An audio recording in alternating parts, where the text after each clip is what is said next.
दर्शकों, हिंदू धर्म में हर एक चीज का बहुत महत्व है।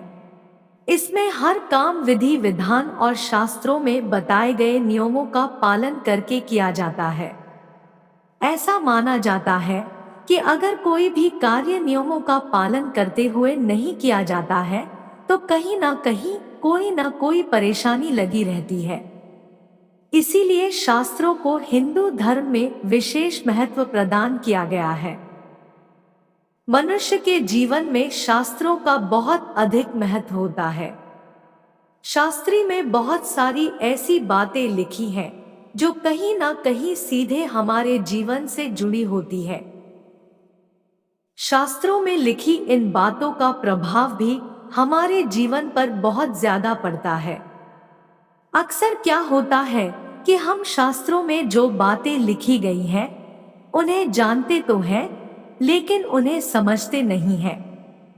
बहुत से लोग हैं जिन्हें शास्त्रों में लिखी गई बातों के बारे में पता तो है लेकिन उसका क्या परिणाम होता है ये उन्हें नहीं पता होता और जानने की कोशिश भी नहीं करते हैं। शास्त्रों में इस बात का वर्णन किया गया है कि रात के समय नाखून नहीं काटने चाहिए, भोजन हमेशा जमीन पर बैठकर ही किया जाना चाहिए। ये सारी बातें मनुष्य के जीवन को बहुत अधिक प्रभावित करती हैं।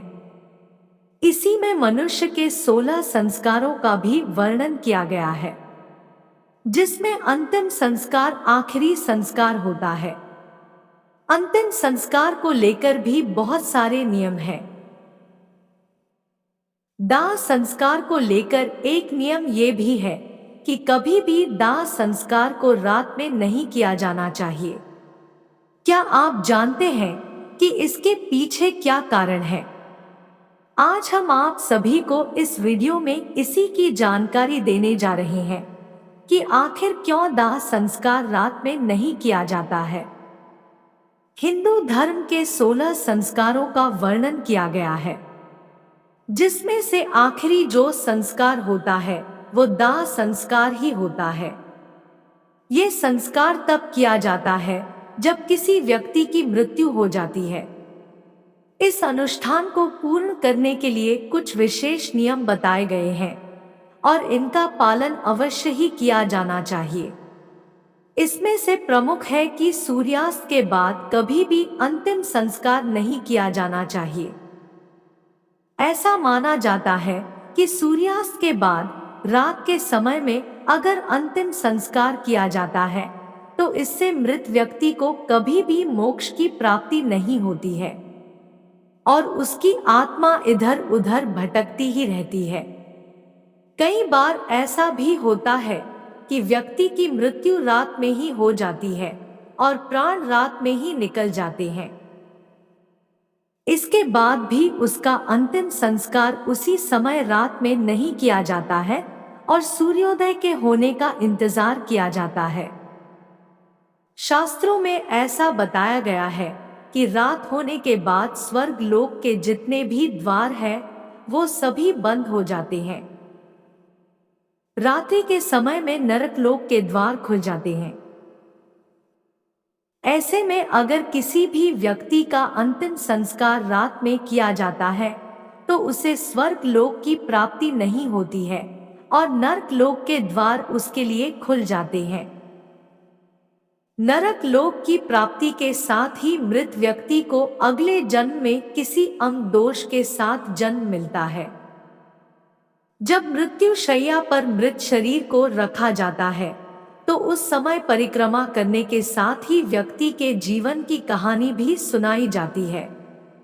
जो घड़ा लेकर मृत शरीर की परिक्रमा की जाती है उसे मनुष्य माना जाता है। वहीं घड़े में जो जल होता है उसे व्यक्ति का समय माना जाता है। घड़े में एक छेद होता है जिसमें से जल बाहर आता रहता है। जैसे जैसे घड़े पानी कम होता जाता है वैसे वैसे व्यक्ति की उम्र भी घटती रहती है। फिर अंत में जब घड़े को तोड़ दिया जाता है तो इससे ये दर्शाया जाता है कि अब व्यक्ति का जीवन समाप्त हो चुका है और शरीर में वास करने वाली आत्मा का अंत हो चुका है। यही कारण है कि रात के समय में अंतिम संस्कार की प्रक्रिया नहीं की जाती है। यदि ऊपर बताए गए नियमों का पालन नहीं किया जाता है तो ऐसा माना जाता है कि आत्मा को मुक्ति नहीं मिल पाती है और मोक्ष की प्राप्ति नहीं होती है। ऐसे ही ज्ञान से संबंधित वीडियो देखने के लिए इस चैनल को सब्सक्राइब जरूर कीजिए। आप सभी को धन्यवाद।